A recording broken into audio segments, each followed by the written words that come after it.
Triangle लेंगे ADC और ABC. बहुत बढ़िया। इन ट्रायंगल एडीसी, पहले एडीसी ट्रायंगल लेने वाला, ये लाइन इसके पैरेलल है तो लिखो ईपी पैरेलल टू डीसी। अब पाइथागोरस बहुत सारे पाइथागोरस का बीपीटी लगा दो, AE upon ED is equal to AP upon PC by basic proportionality theorem. ठीक है, नंबर 1। फिर लो in triangle A B C या ए सी भी कुछ भी ले सकते हैं, ए बी सी। तो लिखो P F parallel to A B, ये वाली लाइन इसके पैरेलल भी, क्योंकि तीनों पैरेलल है तो P F is parallel to A B. अब इसमें लगा दो आप, ऊपर से लगाना, नीचे से नहीं लगाना, ऐसे लगाना, B F upon F C is equal to A P upon P C, क्योंकि यहाँ A P upon P C है इसलिए। तो लिखो B F upon F C is equal to A P upon P C. Number 2, यहाँ भी by B P T लिख देना। फिर लिखना from 1 and 2 A upon E D is equal to B F upon F C. बस हो गया, बस। ठीक है, कर लो फटाफट। अब देखो इसमें क्या क्या दे रखा है। एक तो दे रखा है D parallel to B C. तो एक बार जहाँ D parallel to B C दे रखा है तो इन दो लाइंस को भूल जाना। और पहले इसमें जरूर देखना कि इसमें आपको क्या प्रूव करना है। ध्यान दो इधर बेटा, पैर नीचे रखो, ध्यान। यहाँ क्या क्या चीज़ है, एक तो ए डी है, एक ए बी है जो कि इस ट्राइंगल की पूरी साइड है कि नहीं, और एक ए एफ है जो कि ये छोटा वाला ऊपर वाला ट्राइंगल की, और ए डी 2 बार आ रही है। इसका मतलब ऐसे 2 ट्राइंगल लेने हैं मेरे को जिसमें दोनों में ए डी आए। तो एक तो ए बी सी हो गई और एक हो गया ये वाला ए डी सी। इसमें भी ए डी आ रही है और इसमें देखो कोरोलरी लगी हुई है, इसमें बी पी टी नहीं लगी है क्योंकि पूरी साइड का यूज़ कर रहे हैं ट्राइंगल की। अब देखो यहाँ ए बी है ना, ये ए बी का मतलब इस पूरी ट्राइंगल की पूरी साइड ली है। बीपीटी में क्या लेते हैं, पार्ट्स लेते हैं, उसका साइड का रेशो लेते हैं। अब यहाँ एक साइड का एक पार्ट और पूरी साइड, तो बीपीटी की कोरोलरी लगा रखी है, समझ में आ गई बात। तो अब आप लिखो in triangle A B C, ठीक है, D is parallel to B C. तो इसको देखकर आपको जो है अपना स्टेप आगे चलाना है। तो आप देखोगे A D upon A B, ये साइड अपॉन पूरी is equal to A upon पूरी साइड इज, ये नंबर 1 हो गई बाय कोरोलरी ऑफ बीपी। ठीक है, ऐसे लिख दो। अब इसके बाद इन ट्राइंगल, कौन सा ट्राइंगल, ए डी सी। अब आपको दे रखा है F E is parallel to C D, ये साइड ये वाली इसके पैरेलल। अब इसको भूल जाओ, ये भूल गया, ये वाली बीच में, तो ये वाली ट्राइंगल की साइड। अब इसमें भी कोरोलरी लगानी है, ए एफ अपॉन ए डी लगानी है, क्योंकि ए डी हमें चाहिए, क्योंकि 2 बार ए डी आ रहा है। तो A F upon A D is equal to A E upon A C, ये भी ए ई अपॉन ए सी, ये नंबर 2 हो गया। अब दोनों में ए ई अपॉन ए सी है, तो इसका मतलब from 1 and 2 A D upon A B is equal to A F upon cross multiply कर दो, A D square is equal to A B into A F.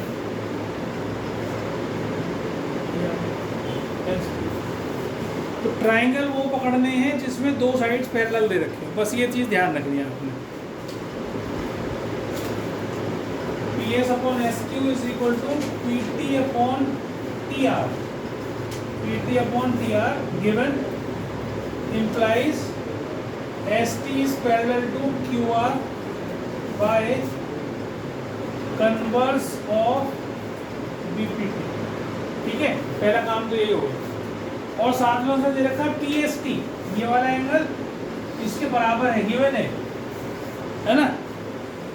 पहले यार देख लो, उसके बाद उतार ले, उतारने का भी टाइम है तो उतार के कोई हालत होगा है। मैंने क्या लिख दिया, PST तो लिखा है ना, अच्छा PR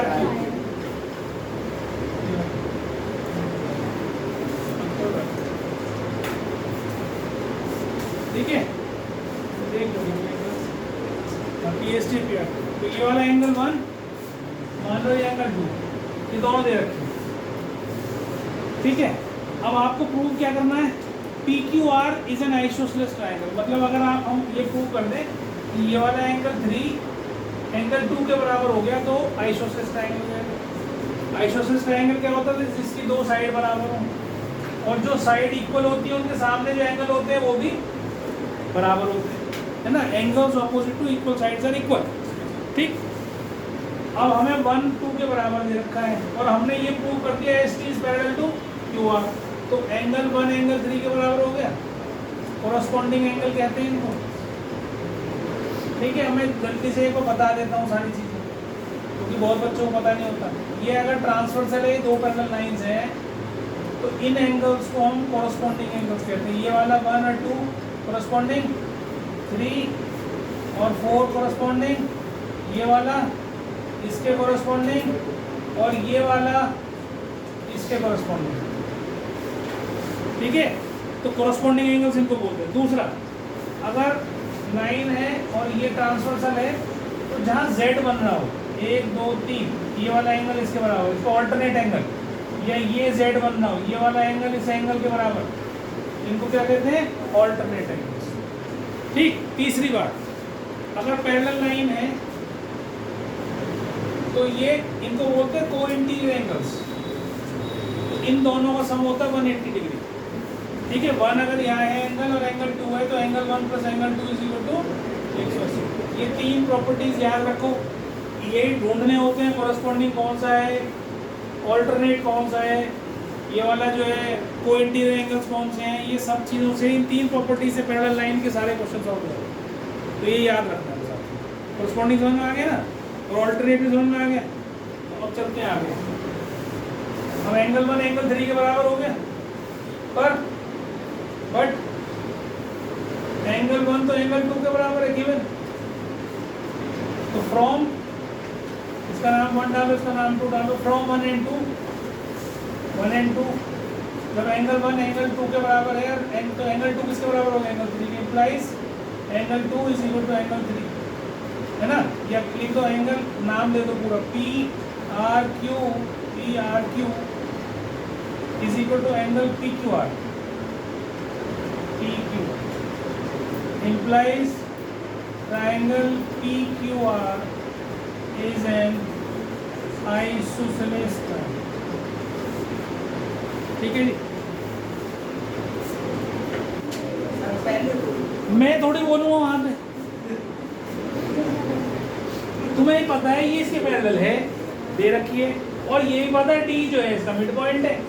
तो पहले पैरेलल है तो इसको लगा दो, AT/DB is equal to AE/EC। क्यों? क्योंकि D is parallel to BC given, तो इम्प्लाई हो गया। अब AT तो DB के बराबर है, but AT is equal to DB, this is also given, तो ये कट जाएंगे दोनों, बना गया।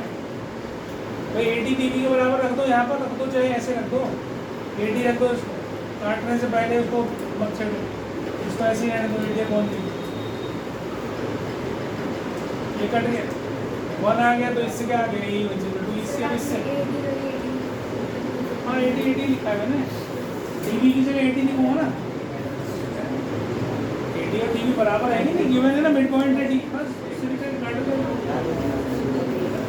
आगे समझ में।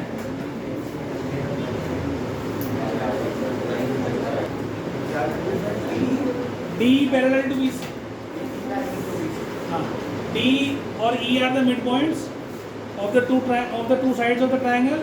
आपको प्रूव करना है कि D is parallel to BC, हो गया।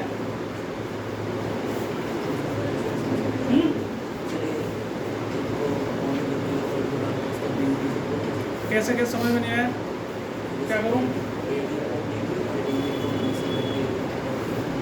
नहीं, ये तो प्रूव ही करना है ना, वो लगा नहीं सकता ना मैं, PPT नहीं लगेगी, क्योंकि हमें प्रूव करना है कि ये साइड इसके पैरेलल है, ये पैरेलल नहीं दे रखी है। This you have to prove कि D is parallel to BC, ये नहीं गिवन है। हमें सिर्फ ये पता है कि D and E are the mid point of two sides of the triangle.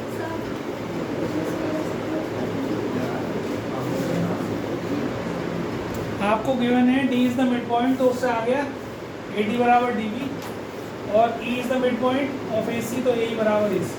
ठीक, इससे क्या लिखो, A D upon D B 1 के बराबर, इससे क्या लिखो, A upon E C D B 1 के बराबर। अब जब 1 के बराबर है दोनों तो क्या होगा, implies A D upon D B किसके बराबर आ गया, ए अपॉन ई सी आ गया, मतलब this upon this is equal to this upon this, implies D is parallel to B C by converse of D P T. देख लो, नहीं समझ में आया तो बोलो। जो डायगोनल से ट्रेपेजियम की वो एक दूसरे को प्रोपोर्शनली डिवाइड करते हैं, डिवाइड ईच अदर प्रोपोर्शनली। मतलब अगर मैं इसको यहाँ से ज्वाइन कर दूँ,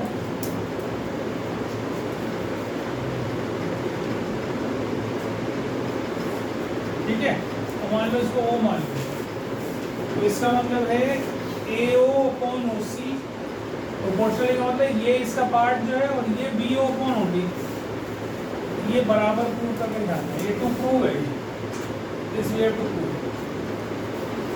कैसे करेंगे बताओ? ट्रायंगल बनाते हैं, ये इसके पैरेलल डालते हैं, यहाँ लिख देता हूँ ड्रॉ, ये नाम दे दूँ इसका ABCD, draw EO parallel to DC, है ना, और क्योंकि AB is parallel to DC, ये तो गिवन है, this is given, implies EO is parallel to AB is parallel to DC, तीनों पैरेलल हो गए। मतलब एक ट्रेपेजियम में दो साइड तो पैरेलल होते हैं, एक और पैरेलल ला, तीनों पैरेलल होते। अब नाउ इन ट्रायंगल, पहले ट्रायंगल लो ADC, ठीक है, इसमें EO is parallel to DC, इस ट्रायंगल बड़े वाले, ये इसके पैरेलल है, तो रेशियो लगाओ जरा, AE upon ED is equal to AO upon, है ना, ऐसे होगा ना। अब अगले बार जो इन ट्रायंगल, अब इसकी साइड वाला ही ट्रायंगल लेना, यहाँ मत पहुंच जाना लंबा करके इसको करने, गलत हो जाएगा, इसीलिए मैंने पैरेलल आधी डाली, यहाँ निकाली। अब ट्रायंगल लेना है ABD,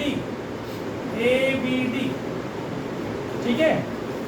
अब ये ट्रायंगल ये, अब EO is parallel to AB है,